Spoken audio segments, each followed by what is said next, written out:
여러분 안녕하십니까? 오늘 주님의 은혜 안에서 복된 하루 되시기를 축원합니다. 오늘 다니엘 강해는 다니엘서 11장 13번째 강의로 특별히 이 마지막 때에 관한 예언을 시작하도록 하겠는데요. 마지막 때에 남방왕이 그를 찌르리라 라는 주제입니다. 다니엘서에서 가장 놀랍고도 확실한 예언의 성취의 시작점을 우리 말씀으로 확인해 보겠습니다. 다니엘 11장 40절 41절 마지막 때에 남방왕이 그를 찌르리니 북방왕이 병거와 마병과 많은 배로 회리바람처럼 그에게로 마주와서 그 여러 나라에 들어가며 물이 넘침같이 지나갈 것이요 그가 또 영화로운 땅에 들어갈 것이요 많은 나라를 패망케 할 것이나 마지막 때에 남방왕이 곧 북방왕을 먼저 찌르겠다라고 하는 이 말씀을 생각해 보시겠습니다. 지난 시간에 살펴본 대로 남방왕은 지리적으로는 애굽을 가리켰습니다. 또한 무신론과 물질 문명을 상징했는데 고대 세계의 강대국이던 애굽, 곧 오늘날의 이집트는 세계사적 흐름의 주역이 아닙니다. 에스겔 29장 15절에 예언된 대로 애굽은 나라 중에 지극히 미약한 나라가 되어 다시는 열국 위에 스스로 높이지 못하리니 내가 그들을 감하여 다시는 열국을 다스리지 못하게 할 것임이라고 예언된 대로 오늘날 된 것입니다. 요한계시록 11장 3절로 13절에는 근대사의 중요한 사건이 예언되어 있는데 자세한 연구는 계시록 공부에서 할 것이지만 간단하게 말씀드리겠습니다. 중세 교황권이 몰락한 때, 즉 1260년 전성기가 끝날 때인 1798년 부근에 무적행에서 올라온 짐승이 두 증인을 죽이는데 3일 반 후에 부활할 것이라고 예언되어 있습니다. 이 짐승은 반종교 개혁의 중심이자 개신교회를 핍박하는데 가장 앞장선 프랑스에서 폭발한 프랑스 혁명을 가리키고 있습니다. 이 프랑스 혁명의 표어는 신은 없다입니다. 너무 오랫동안 전제 정치와 교권 통치에 억눌리고 빈부격차에 굶주린 민중들이 억압의 상징인 바스티유 감옥을 파괴하면서 국왕 부부를 처형하고 카톨릭 신부들을 무참하게 살해하면서 민주, 평등, 자유를 부르짖었습니다. 카톨릭 신부들을 살해한 것은 무엇 때문인가? 곧 그들이 교권의 지배하에서 너무 많이 시달렸기 때문이라는 사실을 보여주는 사건입니다. 그들은 하나님 대신에 이성의 여신을 숭배하면서 무한 자유를 주장했는데 이 결과는 자유가 아니라 사실상 대혼란의 소용돌이였습니다. 호세아 8장 7절 저희가 바람을 심고 광풍을 거둘 것이라. 하나님을 잘못 나타낸 교황권은 그들이 뿌린 씨에서 광풍, 곧 미친 바람을 거둔 것입니다. 민중들은 성경을 거두어 거리에서 불태웠고 모든 종교를 버렸습니다. 현대 무신론과 유물론, 즉 공산주의 사상이 시작된 원조입니다.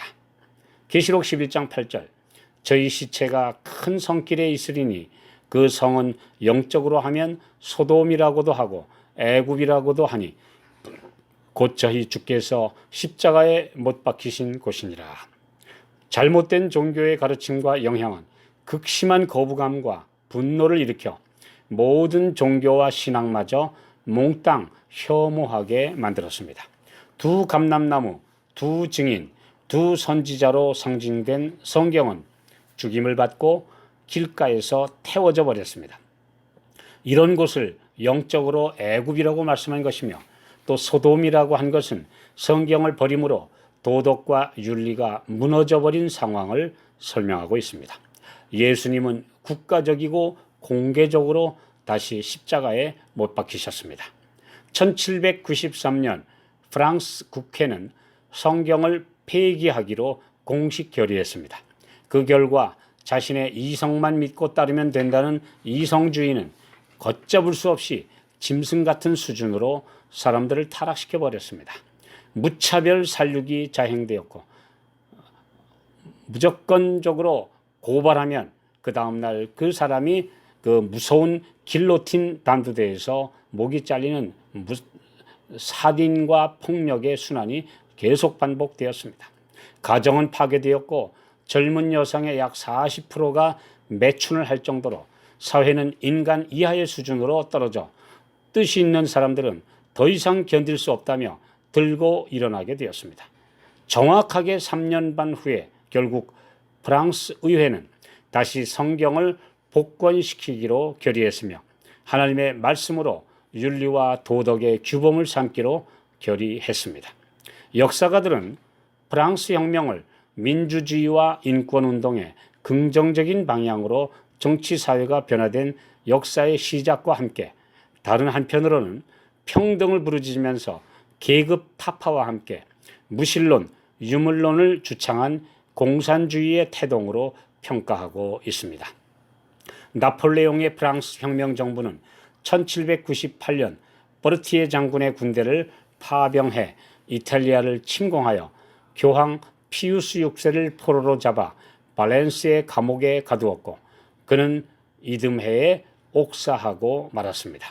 이 사건이 바로 마지막 때에 남방왕 곧 무신론 세력이 북방왕 곧 교황권을 먼저 찌른다는 예언의 성취입니다. 이어진 구절에 보면 남방왕은 이후 여러 나라라고 말했는데 이것은 무신론과 유물론을 국가적 이념으로 내세운 공산 국가들을 가리키고 있습니다. 이후 세계는 무신론 사상이 만들어낸 괴물인 독일의 나치즘과 이탈리아, 일본의 파시즘 등이 일으킨 무서운 세계대전의 태풍, 곧 광풍을 겪게 됩니다.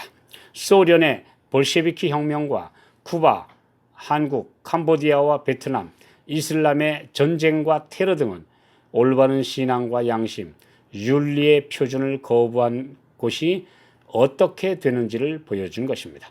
하나님과 그분의 말씀을 저버린 곳에는 미친 피의 바람이 불게 되어 있습니다. 1798년, 1260년간 유럽을 지배하던 교황권은 몰락하고 말았는데 이 시기로부터 종교 자유와 개신교회의 선교 부흥이 전 세계적으로 일어나게 되었습니다. 교통과 통신혁명, 산업혁명 등 근대화가 시작된 때이기도 합니다. 1798년은 다니엘서에서 여러 번 언급된 마지막 때의 시작점으로 그래서 보고 있는 것입니다. 그러나 북방왕 교황권은 죽지 않고 계시록 13장 3절에 보면 그 죽게 되었던 상처가 나음에 온 땅이 이상히 여겨 따르고 있는 시대입니다.